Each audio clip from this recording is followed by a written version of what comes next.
Let's see here. All right. And we are live on Facebook, Twitch, YouTube, and Twitter.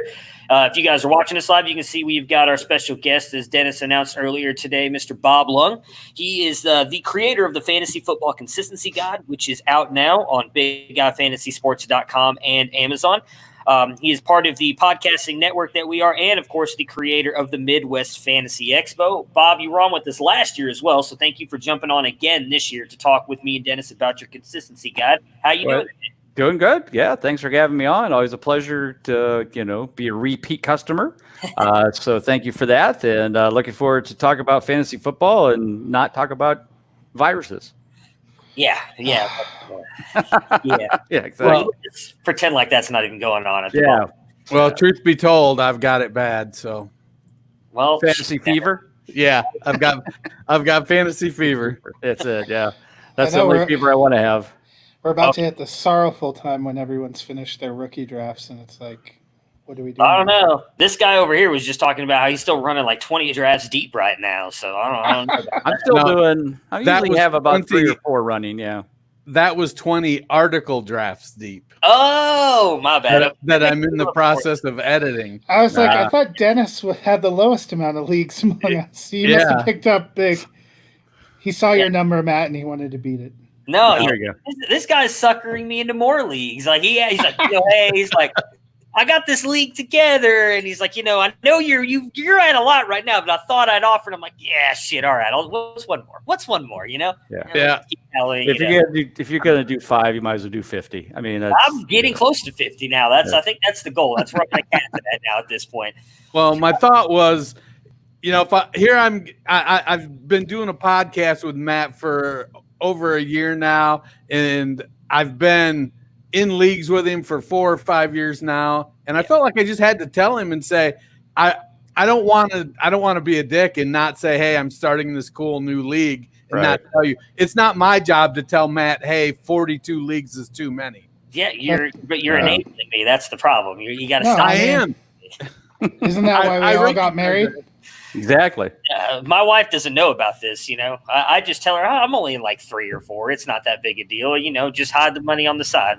Hopefully if I win a couple leagues, that all the money comes back and then we're good to go. So that's right. You buy the wife a gift and you're like, oh, here, I got this for my fantasy weddings. Yeah, everything's fine. I throw roses and edible arrangements at her and everything, and then she pays for fantasy football. I just spent some of my fantasy money on a new patio umbrella and a couple chairs. Perfect. I'm good. Hopefully she's not watching because she's been tuning in the last few weeks. So, yeah. Hey, if you win enough, you could just call it your side job. Right. No. I don't. But too much stakes in that guy. Baker and Odell have cost me a lot of my winnings the past. Yeah, amen to that. Yeah. All right, Bob. Well, we usually talk about you. I mean, you've been in the industry for a long time. We like to get kind of a background on our guests and everything. So, how did you get started in the fantasy football industry? Yeah, what's your favorite league? Kind of give us a little bit of background on you and fantasy. Well, it's a long story, but I'll try to keep it short. So, I started playing in 1985. That was before the internet. For those of you keeping track at home. It was a friend of mine brought home this little paperback book from the bookstore that he had in the mall, and he said, "Hey, check this out! It's called Playing Fantasy Football by a guy named Chris Charpentier." And we're like, "Yeah, that sounds cool. Let's do it." So that same league now has been active since 1985. Still touchdown only, because that was the only way to make it easy way to score when you're looking at the USA Today papers every Monday. And then 2002, in this touchdown only league, I had Shine Alexander, and you get 6 points for rushing touchdowns, but you only get 3 points for passing, receiving, and throwing. So basically, star running backs are the key to winning this league. So I had Shine Alexander, 2002 MVP season, guy rushes for 15 touchdowns. I go 7-7 in the regular season, don't make the playoffs. I'm pissed. So I'm like, all right, I got to figure this out. I'm an accountant by day. So I'm like, all right, I got to crunch some numbers here. So I start looking at it, and I'm like, oh, 1 week he scored 5 touchdowns on Monday night. Another game he scores 3 touchdowns. Another game he scores 2. So 2/3 of his touchdowns are in only 3 games. The rest of them are all zeros. So needless to say, I figured out, hey, if he would have just scored 1 touchdown every week, I would have won 2 more games, made the playoffs, probably won the championship. So that's where the consistency concept came into play. I thought, well, if it works for that, I should try it in my PPR leagues. And then, long story short, again, kind of through transitions and knowing people and meeting people, I got it into a database, which then got it onto the internet and got it. And so today, now we have the consistency report on the website. You can put in any scoring method you want, and it will show you who the most consistent players are in your league to help you win and improve, your team by being more consistent with the players and not just guys that score lots of points, but do it, inconsistently. So that's kind of how it all came about. Of course, my favorite league is my league that I've been with my buddies for, since 1985. And it's a lot of fun. But, there's, like you said, I'm in a lot of leagues. And I'm in a league with Dennis down in Columbus. We got an Ohio league there. I've got the Kings Classic that we've done the last couple of years at the Hall of Fame with all of the big names in the country. So, all of them have their perks. And, like you said, it's hard to say no. And somebody says, hey, Bob, you want to do this league with us? It's, it's really cool. You had me at, do you want to play? Yeah. So what you're saying is fantasy fans owe a debt of gratitude to Sean Alexander. They do. I guess they do. You're right. Because if he would have been consistent, I would have won the league. It wouldn't have mattered. Good point. I never thought of it that way. So if he ever gets inducted to the Hall of Fame, and I'll have to shake his hand in Canton and say, hopefully you're the one that gets to give the Introduce speech to induct him. That would be nice if I could be his presenter, but I don't think that's going to happen. Well, you'll just have to settle for driving him around. Yeah, I'll just drive him around. You should send him a copy of your consistency guide. I pass out a lot of consistency guides to the Hall of Famers when they come in town. That's for sure. Warren Moon gets one every year. Roger Worley, who I drove one year. Andre Tippett. All those guys are all, become friends of mine through my driving at the Hall of Fame every year. And so, I always have them in my car, and I just, hey, Warren, here you go. Oh, thanks, man. That was a great magazine. I read it last year. Good. Why don't you invest in this and put this on this and stuff? Right. Why don't you use that money you have and, invest in, I don't know, me. But hasn't happened yet, but we're working on it. Well, I don't know if you've watched the news the last few years. Warren's been a little challenged with his money. Well, yeah, that and challenged with his personal assistants too. And I saw her. I'd have done it. So, yeah. I got it. I know why that happened. Yeah, I got you.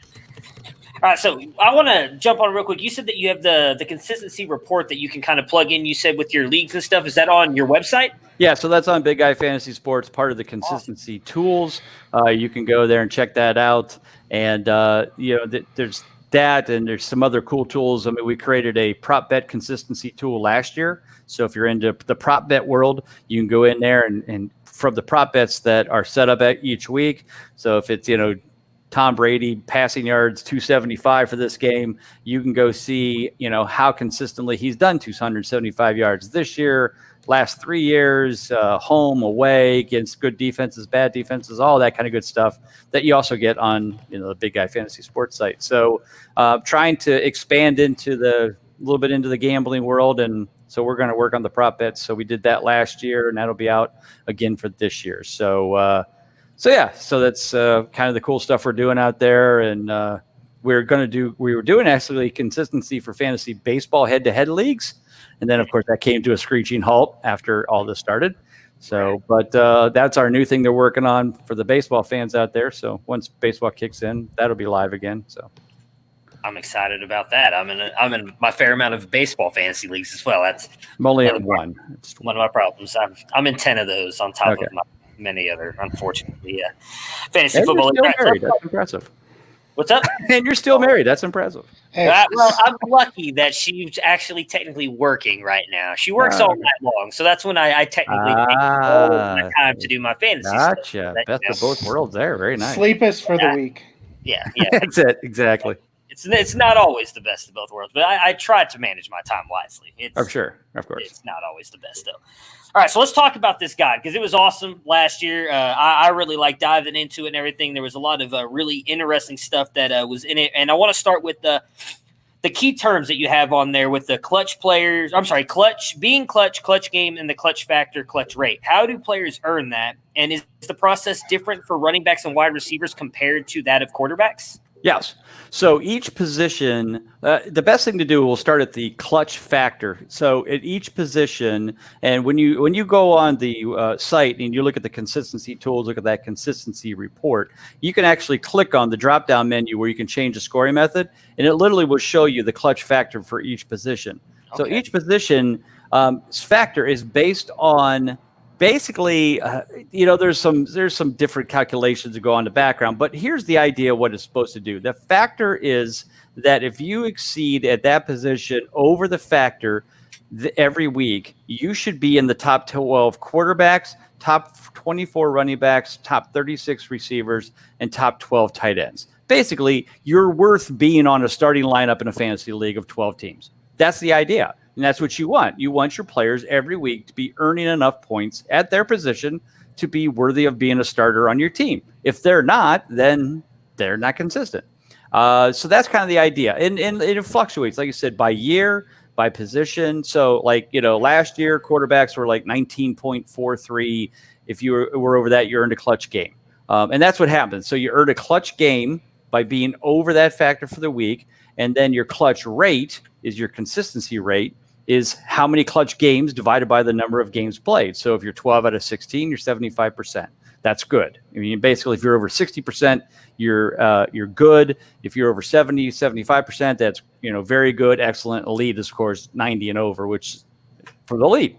Guys like Elliott and Barkley and those kind of people at every position. But yeah, so the factors are different. And the scoring method, obviously, if you're in PPR, I think it's like about a little bit over 10, 11 points for wide receivers and running backs. They're not exactly the same, but it's about the same amount, which is the way it was supposed to be set up. PPR is supposed to kind of balance out wide receivers and running backs, to be, kind of close in total points. Tight ends are usually around 8 to 9 points at a PPR. I always say, basically, if you can get a tight end that scores a touchdown in a week, they probably earned a clutch game, because one catch for 1 yard for a touchdown is 8 points. You're almost there. So, but that's how the clutch factor, which leads to clutch games, which leads to clutch rate, all comes into play. All right. Very interesting. So obviously this guide is based on the consistency. I struggle to say that word. To help produce and help you win games. So how would you quantify consistency, and why is it important to build your squad around it? Well, I think I always say that the consistency concept, the consistency information is kind of like the fries to your value meal, your Happy Meal. All right. It's not the end all. I'm not telling people that if you just read this magazine, you will always win. Obviously, we all love to say that, but it doesn't work out that way. So you want to have a draft arsenal of data and information. So, if you got your big site, whether it's ESPN or Fantasy Alarm or whoever you want to go to get your big information, all your data and that kind of stuff, that's fine. Get that there. But then get this consistency information, whether it's the guide or the website or whatever you want to use, and kind of put that in there as you're looking at players. So when you get to two players that seem very similar in total points from the year before, look at their consistency, because you might be surprised that one guy might be at 80% and the other guy might be at 60%. And that's where it makes the difference. If you draft the guy who's 80% consistent, then he's going to be more helpful for your team down the road, every week than your guy who's 60% consistent, even though they scored the same amount of points. So that's kind of how we want to build it around. I mean, I always build my starting core team on the consistency of the players. Then I'll take flyers maybe after, round 8, 9, 10. Later on, take some chances on rookies or guys who may have not been consistent in the past but have a new role, et cetera, et cetera. But I went to have top 6 or 7 guys that are my starters, running backs, wide receivers, quarterback, tight end. I want those guys to be in that 70% and higher rating that I feel comfortable that they're going to help my team. That's why I always draft. All right, you just mentioned the rookies, and everybody kind of has rookie fever right now, right? Everybody's in these rookie drafts. We're all kind of clamoring for these guys, Jonathan Taylors, J.K. Dobbins, C.D. Lambs of the world, because they're new, exciting, coming out of college. You don't have anything consistency-wise on those, because technically they don't have any consistency. They're coming from college into the NFL. They haven't proved anything yet. So how do you value those picks in getting those players compared to those that have proven track records already in the NFL? Right. Well, I tell people that, when they start asking, and this question gets asked in every podcast I do, and that's fine. But if you have your guide in front of you, please refer to page 9, and you'll see an article that I write every year called Rookies versus Consistency.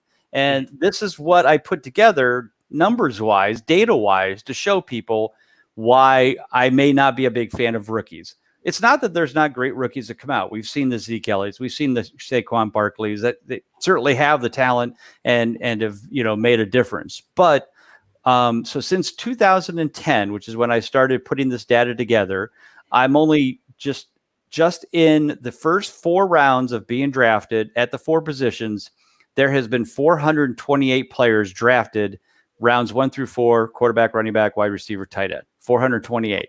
Of those 428, only 36 of them in their rookie season exceeded 60% consistency, which is basically the good level. So that means only 8.4% of all rookies have been worthy of being basically in your starting lineup in their rookie season.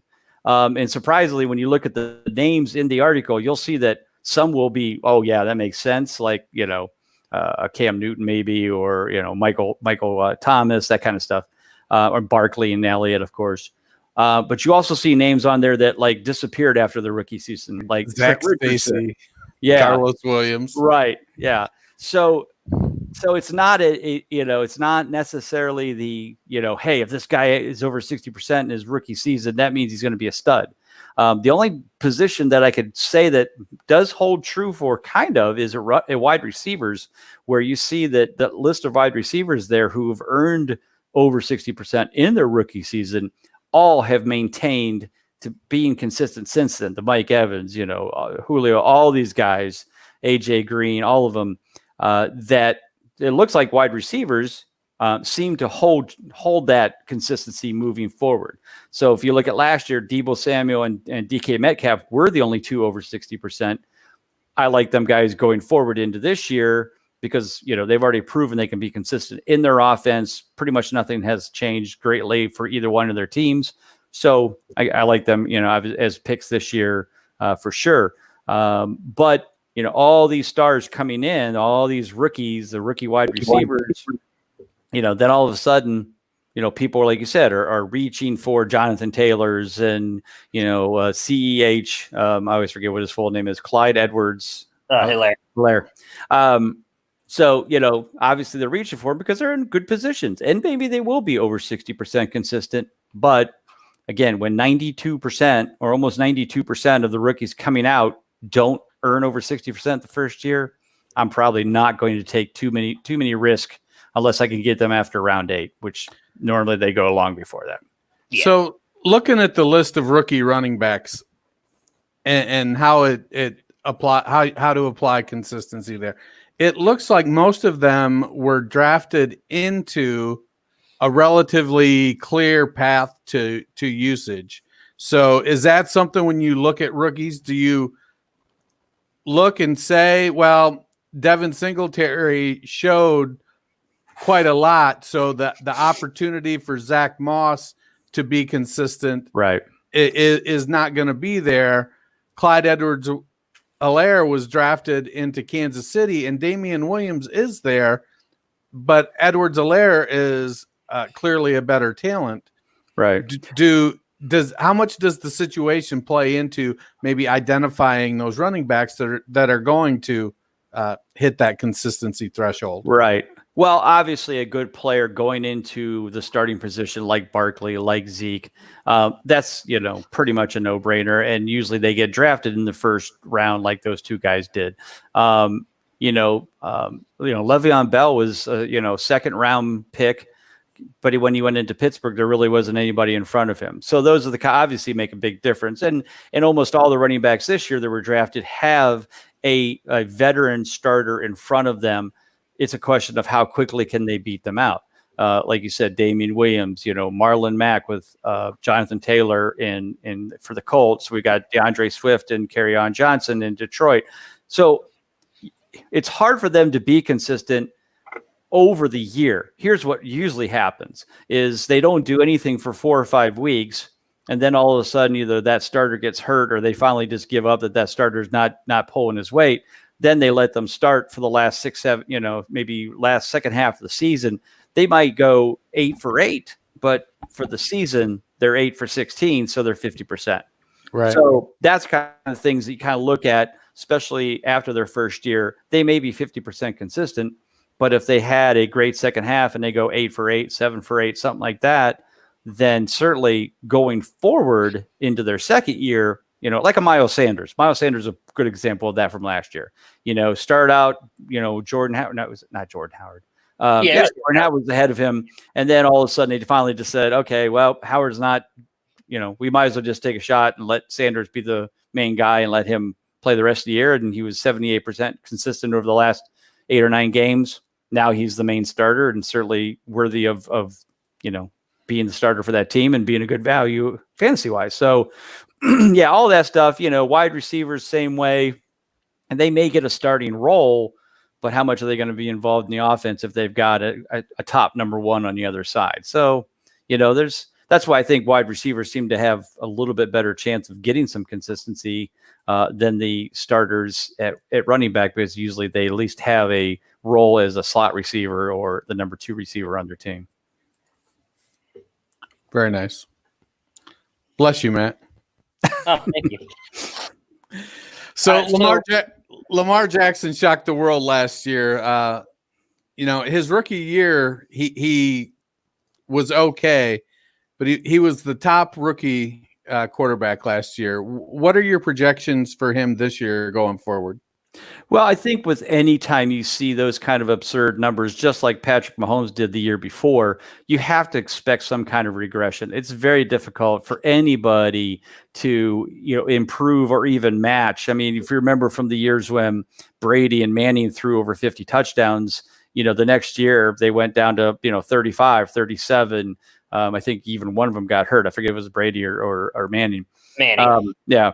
So, and look at Mahomes, yes, he did get injured, wasn't himself, but even he struggled, it was only like 75% consistent this year, which is good, but not 2 years ago, Mahomes good.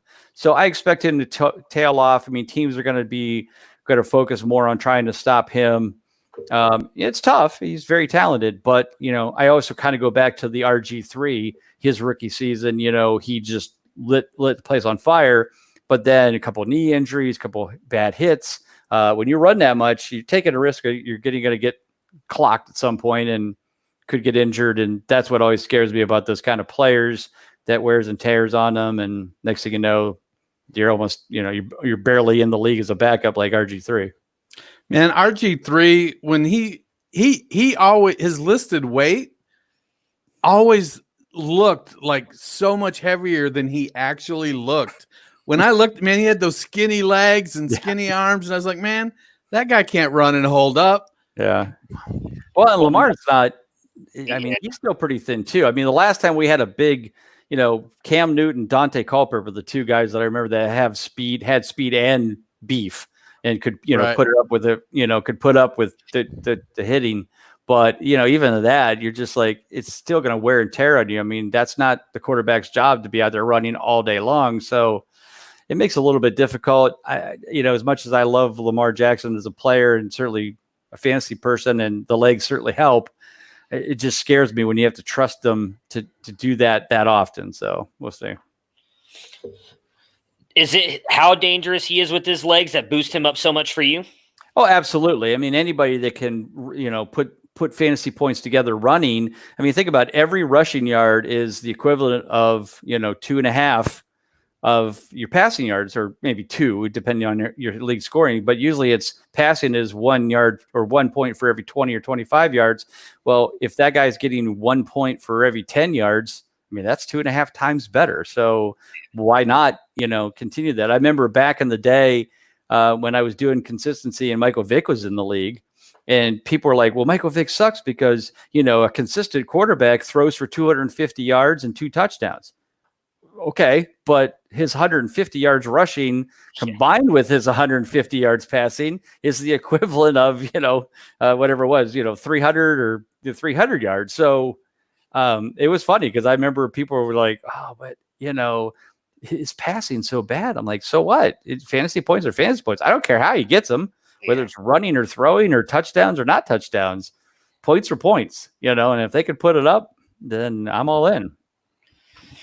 So going through your process and putting together this guide, who was the QB that surprised you the most on the good side and the bad side?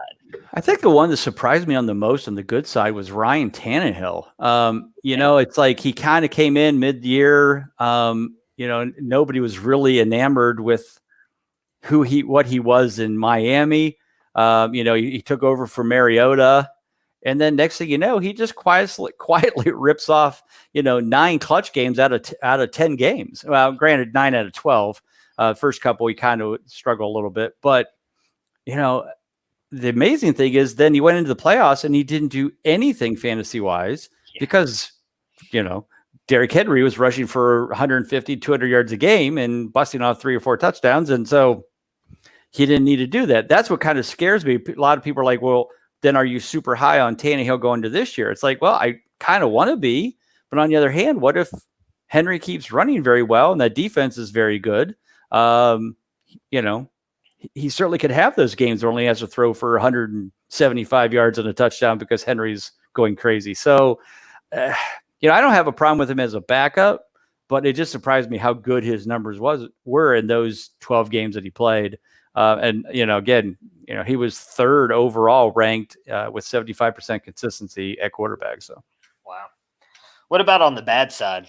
It could probably be this guy right here. I don't know if you can see him. Well, this guy, number 6. Yeah, he was definitely very disappointing. But when I look at bad, I want to say, okay, who was the highest ranked guy that disappointed the most? And a lot of people, many people will be very surprised by this because I'm talking about the quarterback who's ranked number 4 overall in total points.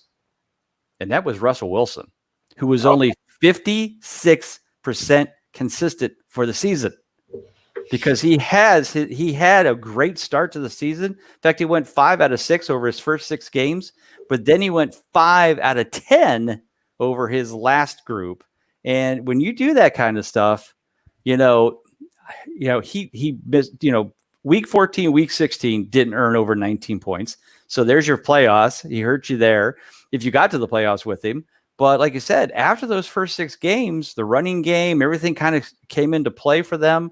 And his consistency was terrible, which is really surprising because Wilson has always been a very consistent quarterback, always around 70%. A couple years ago, he was number 1 overall in total points. 2 years ago, he was 10th, 17. He was number 1. So, I don't know what to think of. Like I've done some best ball drafts in that, but I've kind of stayed away from Wilson because he's still going in the 3rd, 4th round. He's definitely an early quarterback, 5th maybe.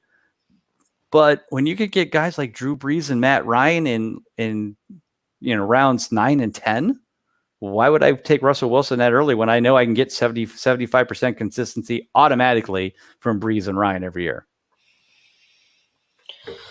How many I'm sorry, wrong thing here. Tom Brady has kind of been the picture of consistency here the past probably 2 decades he's been in the league or however long it's been. How do you see him progressing here now, moving on to Tampa Bay with the best 2 wide receivers he's had since he's had Randy Moss back whatever that was. Was it 2016, 17? Yeah, it's been a while. Randy Moss was 2007, I think. The best 2 wide receivers since Randy Moss and anybody?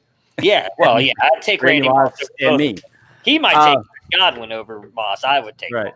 Yeah, it's funny because Brady's ADP is not as high as I was thinking it would be. Like I thought as soon as he went there, his ADP for quarterbacks would be much higher. I'm trying to see what the most recent Brady. Do you think it's because the ADP right now is mostly dynasty and Brady's 43? Maybe that could be. I mean, but a lot of the ones going on right now are best ball, and I would think in a best ball league, why would you not take Brady? So I looked, ADP is like round 10, 11, 12, somewhere in there, basically the same spot as the other old guys, Brees and Brian. So I have him ranked 10th for this year. I mean, Now his consistency last year was very, very bad. It was only 24th overall, 44%. And I get it. he didn't have a great team around him. Gronk was out. The passing game outside of Julian Edelman was pretty much non-existent. They tried to run the ball more. They were very successful. They won because they know how to win with Belichick and Brady, et cetera. But consistency-wise, he didn't have it. But just 2 years ago, in 2017, he was second in total points, ninth in consistency. And like I said, it's amazing to me how you can see two wide receivers ranked in the top 5 in Evans and Godwin this year. For most projections, they're in at least the top 10, if not the top 5. How does Tom Brady not be a consistent top 10 quarterback? That amazes me. So I'm all in on Tom. I think he'll have a very good season. So yeah, I'm very excited. I mean, I don't think he's gonna, he's certainly not going to put up, Mahomes and Jackson and those kind of numbers. Right. But if you want a guy who's going to be a very consistent quarterback, you could get, like I said, in the double-digit rounds, round 10, 11, and whether, maybe you get Breeze and Brady as your two, 10, 11 picks. That's what I've been doing a lot of my best ball drafts, is kind of loading up, rounds 1 through 9, and then go either between Ryan, Breeze, or Brady as the next two quarterbacks I'm taking, and I'm fine with that. So, and I'll probably do that in my starter leagues if they'll let me, if I can, they'll fall that far. So I like to, by position in your guide, you have the undervalued section. I think that's something we talk about a lot on this show, is how important it is to find those values. There was a couple of names on the quarterback list that stood out to me as guys I think a lot of people have given up on, in Jared Goff and Ben Roethlisberger. What stands out about them to you? Well, Roethlisberger is in the same realm as Brady and Breeze and those guys. He's old. Everybody thinks he's done, but he's not. I mean, he's, yes, he got injured. Yes, that, but he seems to be healthy, seems to be throwing well already. His ADP is like QB 17. But how do you not pick him as your backup? Again, if you can get him pretty late in the draft as your backup, I don't see why you wouldn't want to take that chance, because you know what you're going to get with him. As long as he stays healthy, he's still got a very good team around him. He'll certainly be throwing the ball a lot, especially when he's in a division with, the Ravens, the Browns, and the Bengals, who are all, the Bengals got a better quarterback now. The Browns will be better. They got a better line. So I think they're going to start putting up more points. So I like Roethlisberger definitely as a backup. I'm not sure I'd grab him as my starter, but definitely as a backup in any league, just because you have a solid veteran. Jared Goff's one of those guys that, he had a respectable year. He was ranked 12th in total points, 10th in consistency. But, man, his second half, he had 5 straight clutch games at the end of the year. They've lost Brandon Cooks. They don't have we don't know what they're going to do from a running back perspective. You've either got a rookie or Darrell Henderson. So my thought is Goff's going to be throwing the ball a lot. And, they've lost some people in their defense. So I have a feeling they're really going to be struggling to keep up in games. I can see Goff, just like he did at the end of the year, throw quite a bit. So, again, if I could get him as my backup, I'm feeling better about it. But, and he's going pick 11, round 11, quarterback 15. I think I have him ranked like 13th. So, a little bit higher. But I like both of them. If you can get him as your backup, definitely.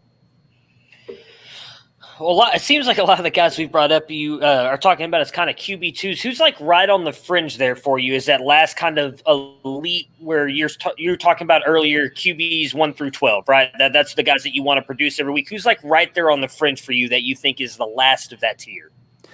Right now it's basically I'm going to say Carson Wentz.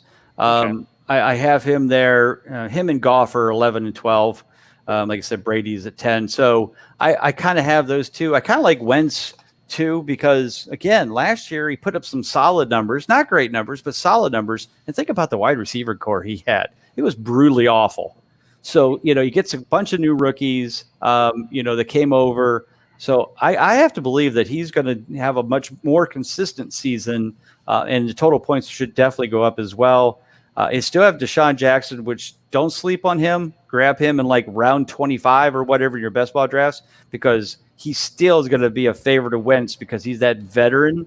And then after a while, he'll get hurt, probably, middle of week 1. But then he'll be fine. No.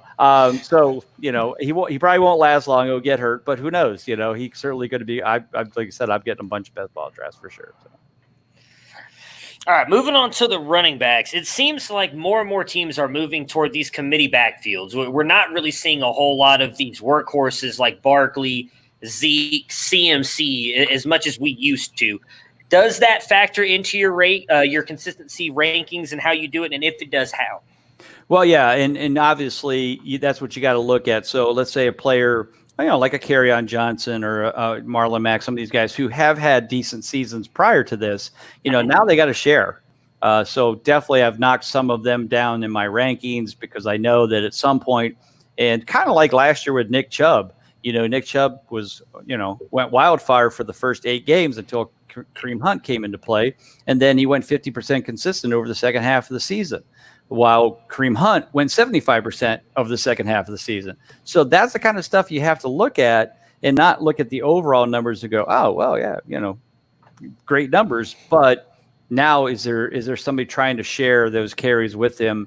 And especially these roles where the rookies are coming into play, like Detroit and, the Colts, et cetera. So I definitely take that into play more from the ranking standpoint, but it definitely affects their consistency when there's somebody in there like a third down back that takes away from a guy that's usually the 1-2 back. So that's what you got to look at.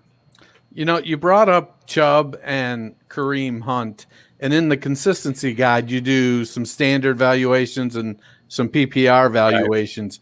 Right. I don't have them sitting in front of me to compare. Off the top of your head, did Chubb hold his value much better in the standard leagues? Without looking, I would say probably yes. And then I'm getting to that as we're talking. Let me see here. Chubb. So yeah. So actually, surprisingly, he maintained the 75%. He didn't get any better. So he was 75% in both the the PPR leagues and the standard leagues. And I think mostly because he kind of, he still put up good numbers in both situations. His rushing yards and touchdowns probably got him enough points regardless of the scoring method to get him those games. So it didn't affect him that much at all. So yeah. That was my subtle way of pointing out in this magazine. You get both PPR and standard valuation. So go out and buy the magazine, friends. But the one thing I think you're going to see is that, believe it or not, most of the players aren't affected as much as you think. Now, the obvious guys are guys like Austin Eckler, the guys who are those backs that catch a lot of passes. They are affected. So, Austin Eckler lost 4 clutch games. So he goes from 12 at 75% consistent in a PPR league. In a standard league, he's 10 out of 16. So -4 games he loses. The one that actually surprised me that dropped also 4 games was Leonard Fournette. But I think he did catch more balls last year and became, more of it. So we'll see. They brought in Chris Thompson, but he's made of glass, so I'm not expecting him to last long. But I think, Fournette's definitely he's got a contract to play for. It may not be in Jacksonville, but he's going to play for a contract somewhere. Yeah, I think he caught like 70 plus balls last year, didn't he? Yeah. It was something he had. Surprising, yeah. All right, so Barkley and Elliott both were amazing in 2018. Elliott had already been in the league. Obviously, Barkley, a rookie that year, but both struggled last year. Different reasons. Barkley suffered that injury. Zeke put on a lot of weight in the offseason, really didn't seem to shed any of that as we went through the season. How does your guide have them shaping up in 2020, which could be a huge year for both of them? Well, Barkley definitely dropped off. He went from being 90% in his rookie season to 69% last year. But let's be honest, we all know what it was. It had to do with that ankle injury. He probably came back a little early, but he felt he could do it. He didn't do a bad job. It's certainly not the Saquon Barkley that we all know and love. That didn't affect his ADP heading into this year. He's still 1, 2, or 3. So people feel like, oh, okay, well, he'll be healthy. He'll be fine. I'm not 100% sure how your hate for Zeke, because he was 30 total points and he was 94% consistent. If that's dropping off, then I'll take that every year. It is dropping off. He should be at 99. It should be 100%. He should be, yeah. Exactly. And I think the only reason he wasn't at 100 is because I think the Cowboys took the last the week 17 off because they are already in the playoffs. So, yeah. But yeah, Zeke is Zeke. Actually, they didn't make the playoffs. Oh, that's a good point. Yeah, they took many weeks off. During the season. Yeah, which is amazing when you got Elliott was number 3 in fantasy, and Dak Prescott was number 2 in fantasy, and somehow they don't make the playoffs. But anyway, maybe their team as a whole wasn't consistent. Let's wait till we get a little bit lower. We talk about Matt's favorite player. Oh yeah, Mr. But yeah, so like I said, you could easily take Zeke over McCaffrey, especially in a standard league. But I know right at this point, Zeke's definitely the number 2 off the board. I'm taking him ahead of Barkley. I know Barkley certainly could put up some big numbers, but Elliott's the only running back who has put up 3 straight 90% consistency seasons. Oh. The only one, not McCaffrey. Barkley played long enough, but Kamara, none of them. So, you definitely get you get what you pay for when you take Elliott. So if Elliott falls to 3 and you get him, be happy. Yeah, hey, I love me some Zeke. I want to actually touch on Kamara really quick. I'm glad you brought him up because I kind of left him off of here. He's another guy who's, I guess, kind of considered up there in that elite tier of the running back, but he also seemed to kind of struggle a little bit last year as well. How do you have him going forward? Well, again, he came out, this offseason and said that basically, his legs were 75%. He was at 75% last year. He felt. So if he was at 75%, he was still 9th in total points and 86% consistent. I have no problem drafting him this year for sure. If he's 100% this year, and you basically have Drew Brees in what we'll call his final season. He's already signed a contract to be on TV.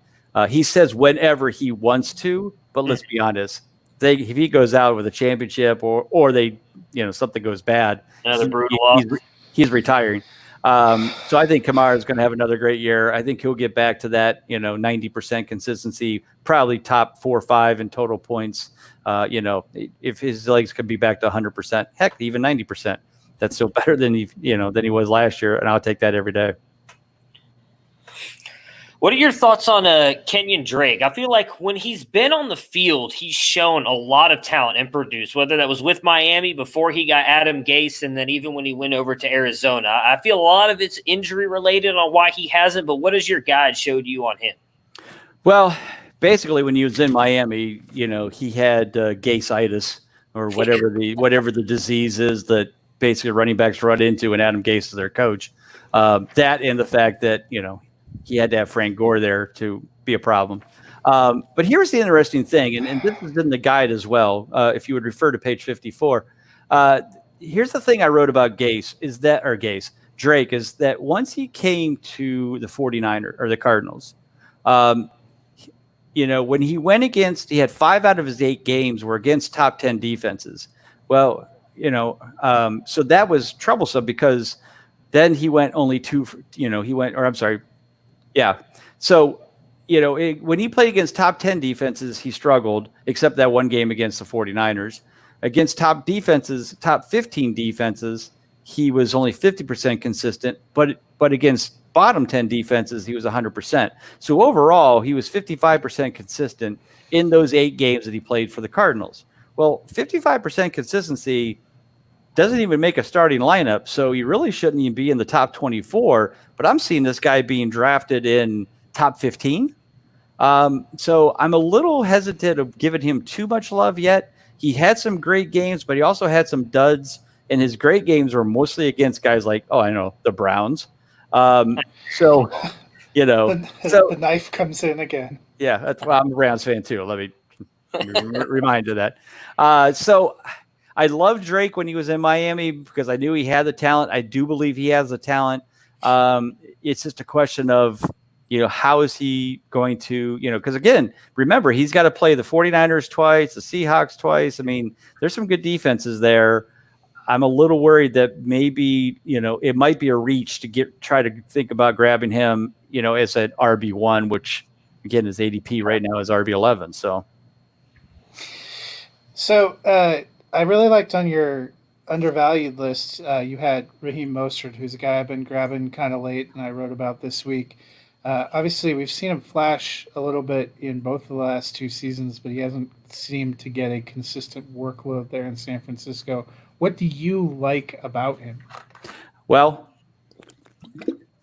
last year I had a man crush on Chris Carson, and it worked out pretty well. He was an RB2, and that's what I wanted him to be. Well, my man crush this year is Raheem Mostert every day, all day, and here's why. Please refer to the guide on page 69 if you would. Last year in the last Bob, 8 games, yes, you keep making us refer to pages. Is there going to be a test? no, I'm not. No. I haven't been taking notes. Dennis, it's like being in church when they ask you to turn to your hymnal. Yeah, you turn to your hymnal so that you guys can follow along what I'm reading. That's all. But so as I put in the guide under the Raheem Mostert profile, I said you'll see that Mostert earned 6 out of his 8 clutch games over the last 6 weeks, which is when they let him be basically the starter. During that span, he earned 17.58 fantasy points per game. It was 100% consistent. And let's also remember that carried forward into the playoffs where he kicked Green Bay's ass. It actually did pretty good in the other games, not as great as he did in Green Bay. So if you looked at the snap counts or the snaps for, the other running backs during those games, it wasn't much at all. But yet the funny thing is that you're funny. Nice. Love that. I didn't know we had people popping in like that. He's not even looking. Yeah, exactly. But so, I'm all in. And Mostert's ADP is like RB28. I'm getting as my RB3 in every best ball, every draft I'm doing. Or what I've done is I'm drafting 3 wide receivers and my quarterback. Like I've done a Patrick Mahomes and Kelsey and 3 running backs, and then drafted like Raheem Mostert and Ronald Jones, who's also my other man crush this year. And I'm like, I'm good with those 2 guys because I'm loaded at the top with the other guys. So I love Mostert. I'm all in. I will not be surprised if he ends up being maybe even an RB1 in the top 12 this year if they continue to go with Shanahan keeps continuing to run with it, which he appears to be. They didn't draft anybody. They didn't. Shanahan's like the anti-Gase, so I feel like we know what we can expect. Yeah, he knows when he has talent and he knows how to use it. I think Mostert continues. I mean, they already let Breida go, so basically it's McKinnon, who may or may not play because he's made of glass as well, and then you've got Tevin Coleman, who was off and on. Would probably be a good third down back as well. So I think Mostert is the man, and I'm all in, man. No doubt about it. Jeff Wilson doesn't get any love. Every once in a while, though, he'll kind of pull the Sean Payton with Tyson Hill kind of thing, and throw 2 games a year. No, not Taysom Hill. We've brought up all of me and Matt's favorite players today. I know. I just heard Ronald Jones a minute ago, and I got excited. I don't even have to do it myself. Well, speaking of Ronald Jones, obviously you're not the only one that has a man crush on Ronald Jones. Matt's been waving that flag for 95 seasons. I saw him on your undervalued list too, and I wanted to get to that. Do you have any concerns at all? Obviously, Jones probably in that range of names that a lot of people have potentially maybe wanted to give up on. Mm-hmm. And, they drafted Keyshawn Vaughn, who I think is getting a much more draft love. But I see you have Jones on your undervalued list. What stands out to you about him, and do you worry at all about Vaughn?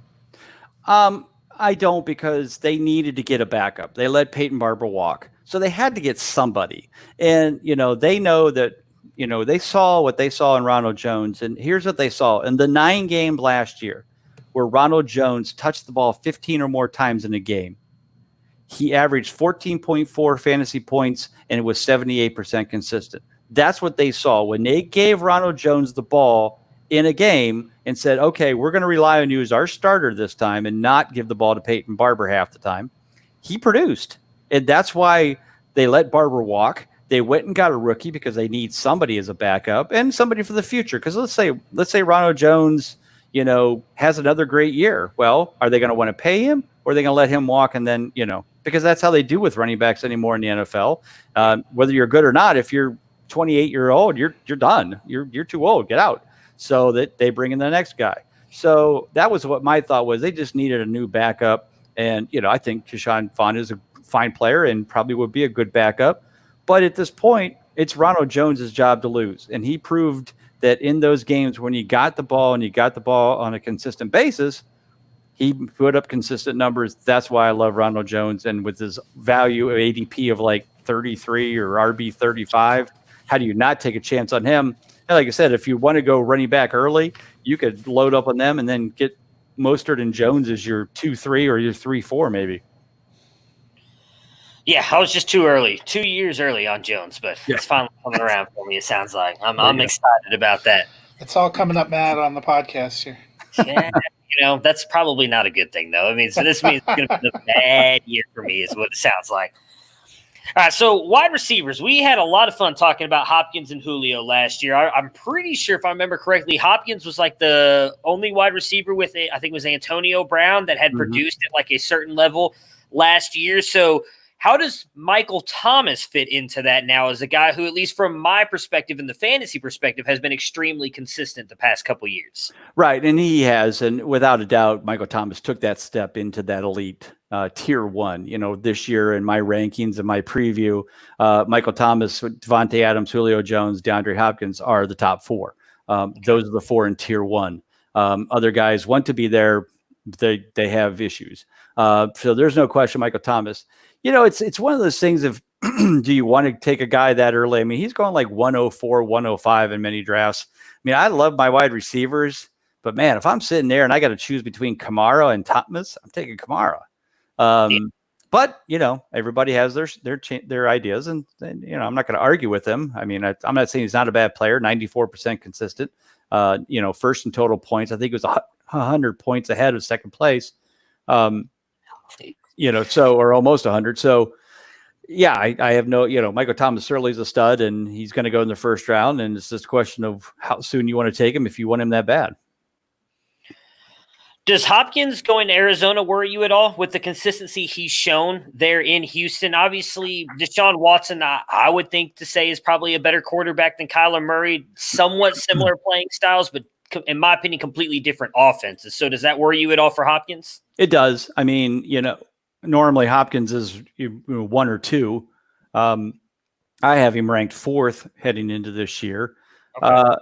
So, but is it a huge difference? No. Last year was 5th in total points, which, is good. But, I think he matches this past year's numbers, but I'm not expecting it to go higher. In fact, it wouldn't surprise me if he even dropped, maybe lost 10 or 20 points. Because, the way that team is spread out, if teams double team Hopkins, they've got Christian Kirk and Larry Fitzgerald to throw to. So it's not like, like in Houston, there wasn't many options. It was, you looked at Hopkins and you hope if you could even see a slither of his jersey, I think he's throwing the ball. In the offense in Arizona, that's not going to happen that way. I mean, Kyler Murray's going to look, and he doesn't know Hopkins enough and doesn't play with Hopkins like Watson has, doesn't know what he can, trust if he throws it that way that he'll catch it. Now, he should, but, he may be a little gun shy. If he looks at Hopkins and he's double covered and sees Fitzgerald wide open over here, well, should be smart and throw it to Fitzgerald. Watson wouldn't have done that. Watson would have just forced it in, and Hopkins would have still made the one-handed catch. But that's going to be different. Kyle Murray's only in his second year. He may not have that much faith yet in that scenario. So we'll just have to wait and see. But, yeah, I have him, like I said, I have him 4th. Normally he'd probably be second overall, if not first with Michael Thomas, or right up there with Thomas. I want to say, don't forget about Hakeem Butler. Breakout year for Hakeem Butler there in that Arizona offense. Oh, man. Okay.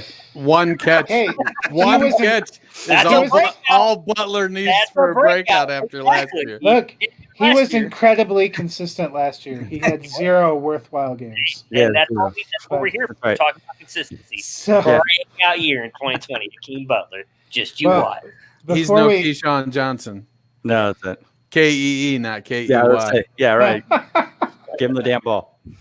Before we get to Matt's true favorite receiver, there was looking at your undervalued players, there was one guy that kind of popped out to me, which is Cole Beasley, a guy I've gotten late in a couple of drafts. I think with Diggs going to Buffalo and John Brown there, that he's almost been the forgotten man. What do you like about Beasley?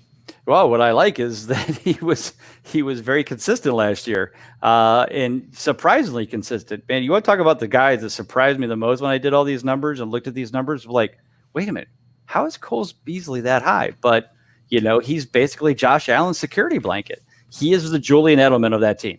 When he needs the clutch catch, he needs that third down, he needs somebody to rely on. Beasley's sitting there, and obviously they work well together. Diggs coming to Buffalo really, I think, hurts John Brown more than it hurts Cole Beasley. So, yeah, I'm the same way. I'm getting Cole Beasley like round 20, whatever, like 7th wide receiver. And let's be honest, even if he drops off a little bit, he's still worthwhile. He was 34th in total points. I mean, think about that. That's total points, not consistency. Let's not even talk about consistency. The fact that Cole Beasley was in the top 36 in fantasy points overall. You win that bet every day of the week at a bar. Just where do you think Cole Beasley ranked in total points last year, fantasy wise? Nobody's going to say under 50, probably. But he was, and then, like you said, 19th in consistency. So, like you said, his ADP is ridiculously off the charts. So, yeah, I'm with you. I'm drafting him all the time. He's on almost every one of my best ball teams. And like I said, is my 6th or 7th wide receiver. And you know what? There's going to be games where he's going to come through for me. So I'm all in on that one for sure. All right, Matt, go ahead. Bring up the worst wide receiver in fantasy football, in my opinion. But go ahead. All right. So probably the most exciting debate among us is about Amari Cooper. Oh boy. Who I have enjoyed. It's not going to go well for you, Matt. Me, Matt, or this Matt? That Matt. But go ahead. Another person on my side for Amari Cooper. Go ahead. Say your piece. However you feel about him, it would be undeniable that he has some huge peaks and valleys, which I'm guessing is not incredible for this rating method. So the floor is yours to validate all of the other Matt's feelings about Amari Cooper. So a guy named Tommy Moe, who's out there in the fantasy world, you guys may follow him as well. He nicknamed Amari Cooper the fantasy locust, and I have now used that as one of my favorite words for Amari Cooper because he will eat your team alive. Let me just throw this out here. Last year was Amari Cooper's career year. He was 10th in fantasy points, but even more important was his career year of consistency at a whole 63%, which ranked him 21st overall. I'm actually surprised it was over 50, to be honest, having ridden the Amari Cooper train. When you look at his ADP being top 10, I, for the life of me, don't understand. I guess all the people who are Amari Cooper fans don't read any consistency information. They just look at the total points and they go, look, you have to stay away from the things that are hurtful in your life. I'm not trying to be hurtful. I'm just telling you numbers. He went from 35th to 18th, 10th. So everybody says he's top 10 fantasy points. This is exactly why I do this guide, is for this reason only. No, not this reason only. But can he improve? Absolutely. Here's the thing. Mike Evans, until 2 years ago, was the Amari Cooper of the NFL. He was my poster boy for being top 10 in total points and pitiful in consistency. And then all of a sudden it just clicked and then he became a more consistent wide receiver. So Cooper could certainly turn it around, but the problem is now you've added CeeDee Lamb and Michael Gallup, CeeDee Lamb to Michael Gallup and him. So now you got 3 wide receivers. I don't see how he could be more consistent when you've added. You just went out and drafted one of the top wide receivers in college football last year. I don't see how it's going to work. Especially now that he's not playing for a contract either. Right. And so, that tells me is that basically Mr. Jones said, we're not going to pay Cooper. We franchised him, but we're not going to pay him. So let's just get this kid, let Cooper walk next year, and we'll move forward without him. And I think that's exactly why they got CeeDee Lamb. I don't like the Mike Evans comparison there because I was on the Mike Evans sucks train for a couple of years too, and then he had to prove me wrong last year. You know, like I said, that's Yeah. you know, I always keep an open mind. I mean, I don't bash a player until if they've proven themselves. Cooper just hasn't proven himself, and the thing is the amount of just love that this guy gets in fantasy ADP wise. And I see him getting drafted, and like I said, in the top 10, and I'm like, okay, take him. That's just one less person I have to worry about being drafted in front of me. And I agree with you. I mean, I hate's the strong word. I don't hate Amari Cooper. No, I don't hate him. I'm just telling you You're the not number. at a Melvin Gordon level of dislike yet. That is true. I do not hate him the way you hate Melvin Gordon. I agree with everything you've said, though. I've argued for years that Amari Cooper has been overvalued, overdrafted. I've said I think he's a really good wide receiver too, and a lot of people dislike that take. Granted, he cost me a lot of bets last year because I bet he would not finish in the top 10, and he shut me up with that pretty quick. Hey, can you make that same bet this year just for me and my fantasy teams? Yeah, I'll do that again just to help everybody else out, Well, who else do you need me to jinx? Because I did it to myself a lot last year. Just like Dak Prescott, not that good in career year for Dak Prescott. You're a giver. That's all I can say. Right. I'm here to help everybody else win and me to lose at everything. So maybe turn the page to a forgotten position, or a crapshoot position if you don't have Kelsey or Kittle. Which is tight end. I was kind of interested on your undervalued. You have a couple of guys that seem like they're on the cusp of getting their kind of big chance in Ian Thomas, who finally Greg Olsen has actually moved on, and Hayden Hurst, who gets a chance in Atlanta. What stood out about those two guys? Well, I think, the key is, one, the situations they're in. Obviously, as you said, Ian Thomas now becomes the full starter in Carolina. In those brief times where he got to play a full game without Olsen there, he did have very good games and earned some clutch games in those time frames. So, he certainly proved that. Plus, you bring in a quarterback like Teddy Bridgewater, who is kind of a dink and dunk kind of guy. He likes the short passes. He's not a deep thrower. He certainly showed that when he played for New Orleans last year. A lot of short passes to Thomas and Jared Cook. So I really like Ian Thomas from that standpoint, based on, fact of one, he's a full-time starter, and two, he gets a quarterback that seems to fit that scheme better. And then Hayden Hurst, again, this kid showed last year a couple games when they threw some deep passes to him in Baltimore that he could stretch the field. And basically he walks into, Austin Hooper's spot, which was doing the exact same thing in Atlanta. You can't, he certainly is not going to be the focus of that offense, so people are not going to be keeping an eye on him, kind of like Austin Hooper was. So I see Hurst is definitely getting that opportunity to become the, fantasy star that he was. Is he kind of like Hooper, though? Is he going to be consistent? That's the thing. Hooper was kind of like the Amari Cooper of tight ends. He scored a lot of points, but his consistency was always around 50, 60% at best, because he'd have a huge game, score 2 touchdowns, and everybody thought this is it. He's this breakout. And then the next 2 games, he goes 2 for 8. That's what I'm worried about a little bit. But, we'll see what, he definitely got a little more consistent last year in Atlanta. So we'll see how that comes into play, with Hayden Hurst going to Atlanta. This last 15 minutes has made me take a hard look at all my fantasy teams where I have Amari Cooper and Austin Hooper stacked up in the starting lineup. I'm not feeling so good, guys. That's all right. That's what we're here. Before Dennis gets to his IDP question, who's a tight end?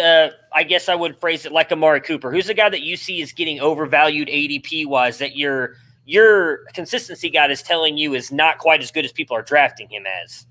The guy that I probably would go with, and I hate to say this, but is Zach Ertz. He's always right there with the Kelsey Kittle Ertz. And I'm like, let's look at last year's numbers. 4th in total points, not bad. 67% consistent, fine, but that's 8th overall.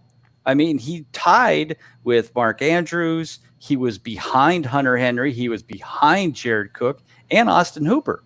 So how do you put Ertz in round, 3, 4, 5? When, basically, who was also 67% consistent with Ertz? His teammate, Dallas Goedert.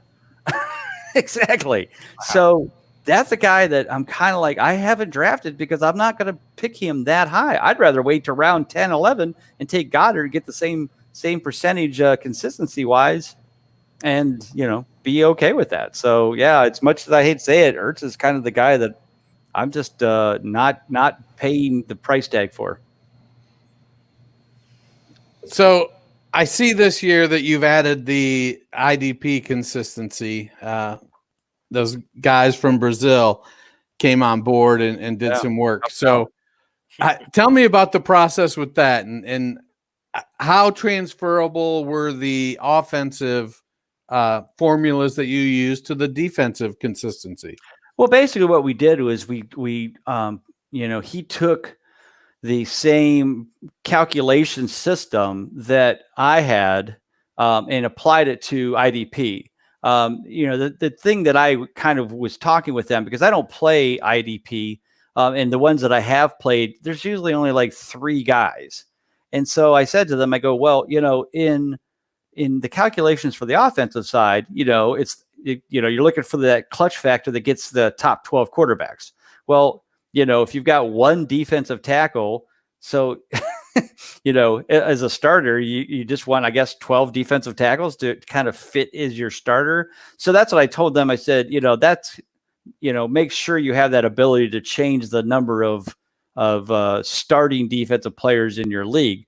I just got into a draft with, I don't remember who, IDP Nation, where we're drafting 22 players, starters. So we're drafting I forget, 40 players, but you start 11 offense and 11 defense. So you have 2 defensive tackles, 2 defense, all going to be on your team. So all of a sudden now I'm like, ooh, okay, this is going to be entertaining. So I'm using their information and some help from our boys from Columbus to kind of work through that. But, it's the same concept. You're looking for players who are going to help you on a consistent basis. So, if you're looking at, your defensive tackles or your defensive ends, like here, defensive backs, you've got Logan Ryan at 73%, Eric Reed at only 60%, even though they're 1 and 2 almost in total points last year. Ryan was obviously a higher, more consistent defensive back, than Eric Reed was. So, same thing. Jamal Adams was 85% consistent last year. He was definitely the top one. Sean Williams is 80% consistent as a defensive back. So that's what it's there for. It's there to share that information. And they wanted to do it. I wanted to do it at some point in my life, but I just didn't have the time nor money to have somebody program that for me. So They said they wanted to do it. I said, go for it. Let's kind of combine our efforts. And they use my stuff on their site for offense. And then I decided I would put their stuff into the guide so that, the IDP folks out there could get some information. And, if you reach out to them and you want to give them your scoring method and number of IDP guys in your league for starters, certainly hit them up. Their email and all that's in there. And they do reply in English, so you're fine. But But if you see their post on Twitter, they're all in Portuguese and you have to hit the translate, but that's all right. Maybe we should give Dennis the answers in Portuguese and just see what happens. It's it. Maybe he knows it. Maybe Dennis has been I'm a worldly fella. Yeah, exactly. So Danielle Hunter, he comes out as the number 1 ranked defensive lineman, which isn't surprising. But Cam Hayward, who seems to have flown under the radar, is the second highest consistent. He's got the second highest clutch rate. Right. And did that surprise you? Were there any, in the defensive linemen when you looked at it, and also with the linebackers and defensive back? You've been a connoisseur of football for a long time. Right. I know you've watched both sides of it as a fan. So were there some guys on there that you looked at and thought, man, that surprises me. I didn't have the impression of them being that consistent. I think the one thing that surprised me is how low Nick Bosa was. I realize he's the rookie, but he's the rookie. Yeah. I always forget which one's which. Yeah, he's the rookie. So again, I guess I should try to run my system, the thing I do for the rookies for offense, see how the rookies do defensively when they come into the league. Because you would thought, Nick Bosa, didn't he win Rookie of the Year, Defensive Rookie of the Year? Yeah. And yet he was only 40% consistent. So I was really surprised by his numbers more than I was anybody, because I thought, oh, wait a minute, this guy's, I thought is a stud, and didn't do that great from an IDP standpoint. Obviously, that's different than the NFL standpoint. We all know that, but that one I think was the one that surprised me the most was how low Nick was. I wonder if it had to do was his snap percentage down. Did he play mostly as a rotational person to possibly keep himself fresh to get sacks? Well, and to learn the system and understand, I'm sure just like on the offensive side, the rookies don't see as many targets because they're learning the game, they're learning the plays, it's kind of a live by fire kind of thing. So my thought is probably that's what happened with him as well. But yeah, I think that was a bigger surprise and Hayward was a surprise because I kind of thought he was the quote old guy and washed up, and there he is right there, consistency wise right near the top. So you can count on his points from week to week. Yeah, man. Bosa had 25 quarterback hits, 9 sacks, 16 tackles for loss. It just feels like he should have been higher. Yeah, right. I was surprised. Yeah. So is there? So you're starting to get into the IDP stuff. In the short time you've been doing that, what are your takeaways? Well, I think it's like anything, it's opportunity, it's number of snaps. You want to look at all those things. Maybe the schemes. Obviously, if they change teams, so go for a 3-4 to 4-3. All of a sudden, maybe a guy that was a stud in a 3-4 goes and now not going to be as productive. So those are definitely a big deal. But that's why I kind of rely on those guys being the experts in that because I have hard enough time keeping up with what I got. So, but it's interesting because I never was an IDP guy, never really followed the defenses more than just team defenses, who's going to get more interceptions, that kind of thing. So this is kind of cool. And I'm glad people out there have sent me a lot of thank yous and, for getting into the IDP world. And I think my long-term goal is that I'm going to get the chart, the report on my site so that you can put in your own scoring method and do that. These guys have it all in Excel. So you have to send them the information to do it, which is fine, and they'll do it for you. They're very nice guys, very, very excited about being a part of this. But maybe long-term, I might, try to get it programmed now that I've got somebody that understands the report and the whole background of it. That's how we took the football one and turned it into a baseball one. As a guy just kind of readjusted things and got baseball stats into football stats, and we created a baseball report that you can put in your scoring method and see who the most consistent players are. So I assume we'll be able to easily do it for linemen too, but it's just one of those things. It's time and money. Yeah, I have a 16-team league that we start 9 IDPs in. Oh, yeah. And it has boosted scoring. So like a tackle for a defensive lineman or a defensive tackle is 4 points. So I had last year I had Grady Jarrett had a 30-point game. Wow. Yeah. So it was nice.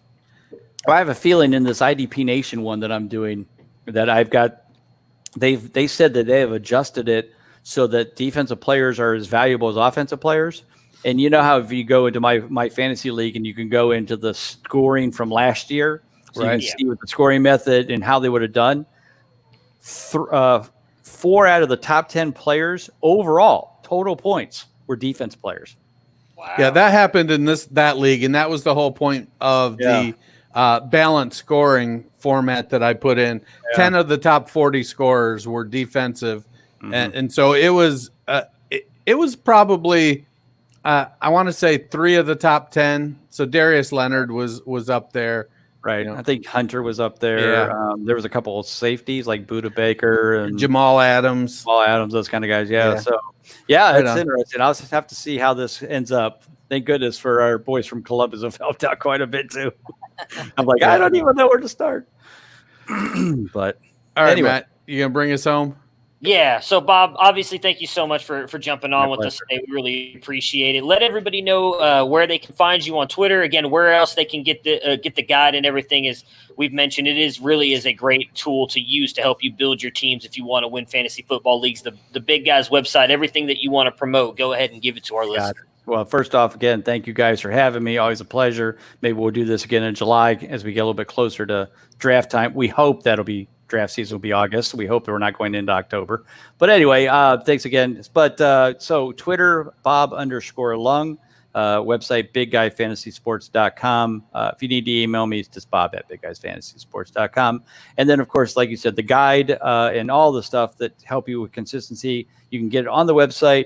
But I always recommend this. Here's the best way and most what I call efficient and effective way of getting all the information you need. Go to Amazon, buy the guide. It's $12.99, $13.99 on there. And then at the bottom of every page, there's a code that you can come back and upgrade to the whole VIP access to the site for the whole year. So that gets you the consistency report, so you can find out who the most consistent players are, the prop bet consistency tool, baseball consistency, all that stuff. Get everything for the whole year for only $10 more. That's the best bargain that you can do. That way you have your hard copy, printed copy of the book. Then you have access for the upgrades and the updates for all the tier draft lists and that kind of stuff all season. Get you ready for the draft and all the access you have to me. I'll answer any questions, help out with whatever you want. And that's the best way to do it. And hopefully I can help some people turn their teams around and be more consistent this year. Yeah. And we love a deal. Yeah, that's the deal right there. And you guys have obviously a PDF copy. So if you want to give away free copies to any of your listeners, by all means. Just, maybe have a contest or a Twitter thing or whatever. Send them a free PDF. Not a problem. I have no problem with that at all because, if that introduces a new person to the consistency world and they become a buyer and a subscriber, then that's benefit to everybody. So knock your socks off. All right. Well, we will Thank you so much. Yeah, thank you again for allowing us to do that. And again, thank you for jumping on with us, Bob. We really appreciate it. Stay safe. Have yourself a good weekend. And to everybody else, have yourself a nice Memorial Day weekend. We will be back on Monday. Right on.